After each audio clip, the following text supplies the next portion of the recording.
Everyone, welcome to ফুডিগুলি বাঙালি। আজকে আমি একটা নিউ ব্লগ নিয়ে তোমাদের সামনে চলে এসেছি। কিভাবে তোমরা কেশর টক দই বানাবে।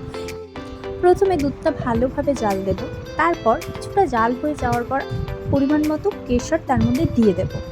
ভালো করে জাল দিয়ে সেই দুধটিকে ঠান্ডা হতে দেব। একদম ঠান্ডা করে দেবো না, আবার খুব গরম রাখবো না, হাত দিয়ে চেক করে নেবো যাতে গরমটা সহ্য হয়। দুধের মিশ্রণের মধ্যে 1 চামচ টক দই ফেটিয়ে নিয়ে তার মধ্যে দিয়ে দেবো।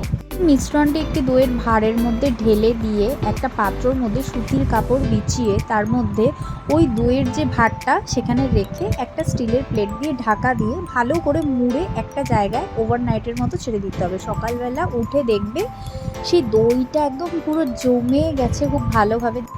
তারপর সেটাকে কিছুক্ষণের জন্য ফ্রিজে স্টোর করে 2 ঘন্টার মতো স্টোর করে তারপর তোমরা সার্ভ করে দিই। সুন্দরভাবে জমেছে এবং খুব সুন্দর একটা কালার এসেছে দইয়ের, তোমরা দেখতে পাচ্ছ। তোমরাও একবার বাড়িতে ট্রাই করে আমাকে অবশ্যই জানিও তোমাদের কেমন লাগলো। আজকের মতো তো আমার ব্লগ এখানেই শেষ। চলো নেক্সট ব্লগে আবার দেখা হবে। Thanks for watching my video.